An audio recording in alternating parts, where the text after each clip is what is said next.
Shooting it raw? Yes. Shooting it raw.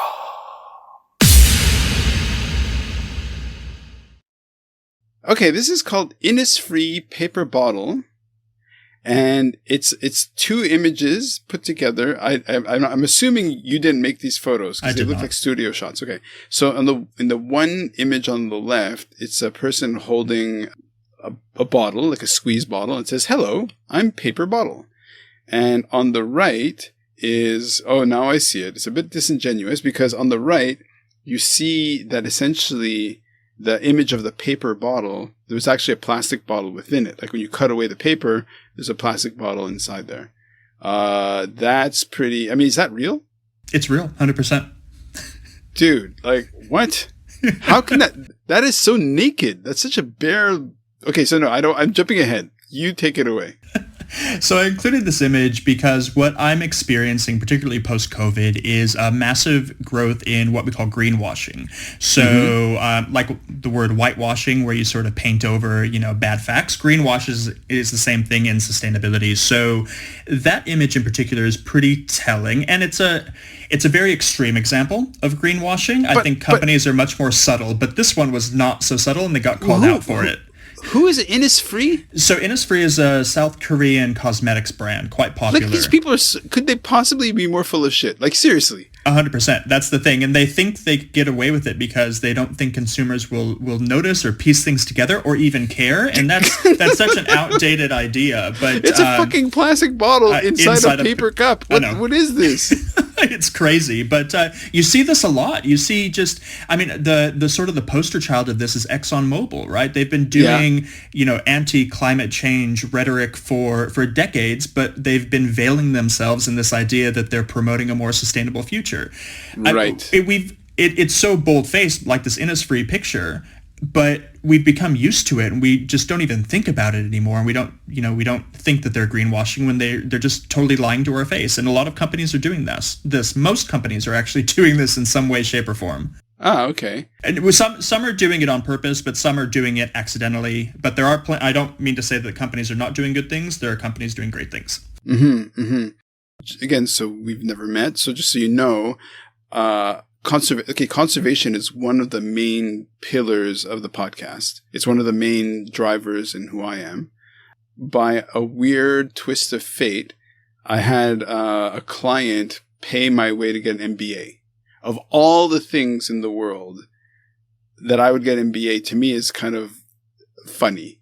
But so what's your academic development? So undergraduate degree in political science and international relations. And then I have a double master's degree, one in the study of international organizations because I was working at the UN, and then the other in political science. How that morphed into sustainability is because of that sort of foray into public good. And then when I moved to Shanghai, finally trying to figure out, okay, how do I marry that experience in public good in the corporate world? The UN's pretty much a corporation. Yeah. In a commercial city like Shanghai. So that then morphed into sustainability. And actually, when I got started, it wasn't even called sustainability. I don't even think that was a term yet, even though God, I sound so old. People now come out of school with degrees in sustainability. Back then, that wasn't a thing. It was more sort of charity and philanthropy, and it grew from there. Did you go to Shanghai? Okay, so this is people used to always ask me this all the time, and they do ask me this all the time. Like, how did you decide to go to Hong Kong? So, what I love is to put at the heart of these conversations, because it's about inspiring listeners, right? But that it's not magic, Like somebody's listening to this, Like for example, I had Paul. Speaking of Sea Shepherd, I had Paul Watson as a guest on the podcast. To me, he's such a champion, but how do we get to that moment in your head or in your brain that says, I think I'm going to go to Shanghai. I think I'm going to go work. I'm going to go to Shanghai. So did you have a job beforehand? Like, tell us that story. Yeah, so I was in Shanghai, just visiting, meeting friends, and sort of on a little vacation. This was in 2008, I want to say. And that was sort of the height of the financial crisis. And so, in Shanghai, for those who haven't been there, it's a very commercial city. You go to these big lavish dinners where, you spend heaps of money on impressing people. And it's very much that showy sort of culture, particularly in Shanghai. And I was sort of taken aback and going, oh, this is amazing. It's so cool. And it is cool because there's lots to experience. But then I went back to New York, and with the financial crisis, everybody is so sad and so depressing, and they're, tossing up whether they can afford to take a cab home or go to dinner that night, and it's just eat. It's just these decisions. So just thinking, okay, I've had a good stint in New York. I was there for quite a bit of time. I had my time at the UN. I did a bit of corporate work with McKinsey and AC Nielsen. I thought, okay, time for the next adventure. You're right, it's not magic. That's certainly not the case. There's definitely a lot of planning that goes into to moving around the world. But I think at the same time, there is a bit of magic to it where you just sort of make that decision and you say, okay, why not? What's the worst that could happen? Right. But, there's the fact that you're a former McKinsey person, which may not mean something to somebody who's never kind of come up to that company. I mean, there is something about a McKinsey brain, supposedly. The cult, so, yes. Well, it's a high achievers or whatever. And as I'm saying this, there's the image of hello. It's funny. It says, hello, I'm paper bottle. It's not even grammatically correct. Hello, I'm paper bottle. The marketing department's definitely focused on the wrong stuff there. Dude. Okay. So, but okay, so let's, because one of the things about, having done my MBA and also been on the front line of conservation in terms of shark rescue and all that stuff, how do you see because there's some people who are just absolute, right? Like some people be like, no, we have to stop oil. We have to stop using oil. Oil is bad. It's like, yeah, but buddy, we need plastic. Like, you need plastic in the hospitals. Like you can't, like you need some of this stuff, right? So how, as a McKinsey person, do you marry the shocking stupidity of the hello, I'm paper bottle with reality? It sent shivers down my spine when you called me a McKinsey person. No, it's a compliment. So one of the big things in the sustainability world that we sort of keep hidden behind the curtain that we should be definitely talking more about, but we don't. And it's sort of the forefront of the movement as well is what's called a just transition, which you totally hit on just right now. So a just transition basically talks about we can't just flip a switch. We can't just stop using oil. We can't just stop this, that, or the other thing because there's processes that have to take place. That's the McKinsey brain. There are things that have to be put in place before any of that happens, and we're years away from doing these sort of things. Mm-hmm. So a good example is getting rid of plastic. Okay, you get rid of plastic, you replace it with a lot of people say glass bottles. Fine. Where's the infrastructure for that? How long is the infrastructure going to take to develop? How are you going to get companies involved, the recycling companies involved, to switch their entire process to glass recycling, which is not easy. It's actually more time consuming and energy intensive than plastic recycling.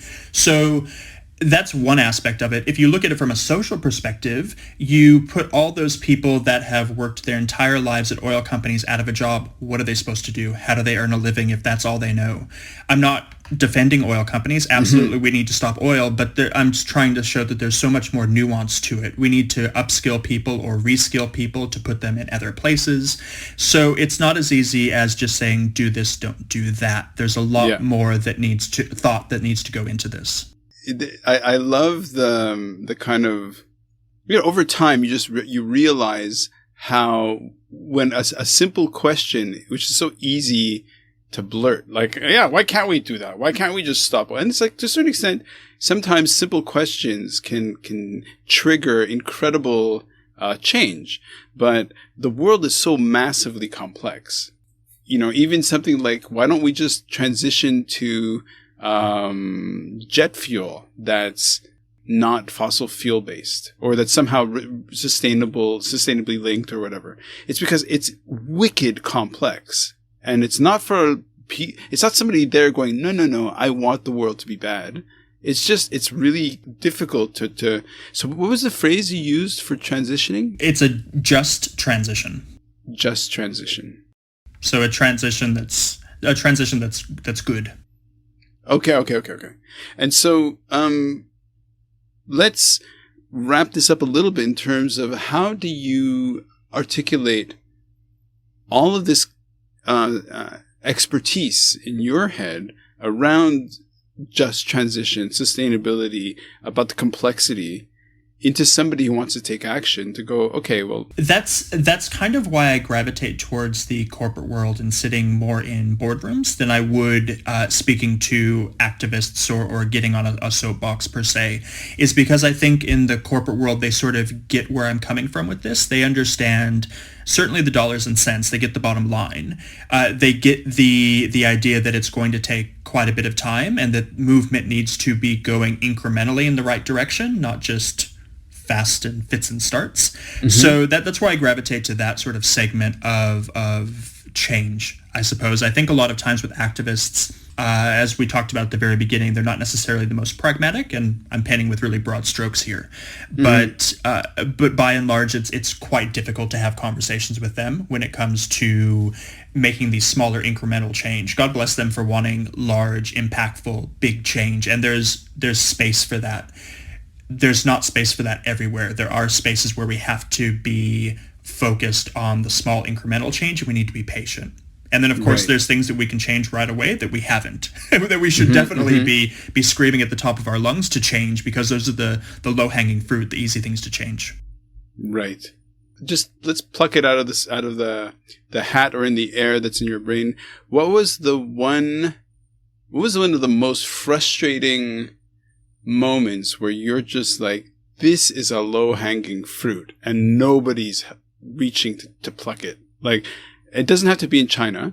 And I know people like to think, oh, China, because it's remote, and it's like, oh, it's like some frontier, lawless. No. It's super, super advanced. I even think terms like developing, whatever, no longer apply, just in my opinion.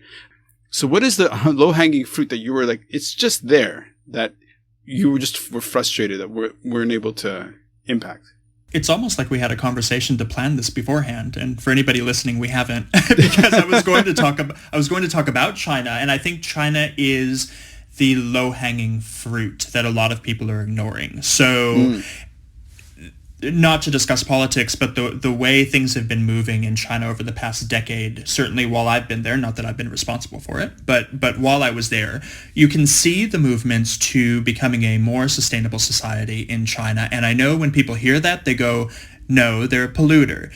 Right. Yeah, sure. They're this massive battleship that they're trying to turn around in the ocean. It's going to take a minute. Give them a second to get there, but they're getting there, and they're getting there quicker than a lot of other countries are doing. So when I talk to bigger groups, or I try to inspire others if I'm sitting on a panel or whatnot, I often tell them, especially in the US and EU, look to China for inspiration. Look to them for the solutions, because they've had their hand forced to create these solutions, and they're doing it. And they're doing it going from extremely polluting state-owned enterprises, environment, etc., to something that is far more advanced than what's happening in the US and the EU. And people turn their minds off when they hear that, and they say, no, that cannot be. Mm-hmm. And that's the low-hanging fruit. Look around you and be inspired by those that are doing great things. Don't get stuck in this idea that, and it's quite a post-colonial idea, that, oh, I'm in the EU, I know better than you because at the end of the day, I'm white, right? I'm European, I know better than you. How can China tell me what to do? I'm more advanced than them. And that is the wrong mentality in all situations, but it's also the low-hanging fruit that we're missing. Right. Okay, well, since you said low-hanging fruit that we're missing, I'll use that as a segue to the next photo.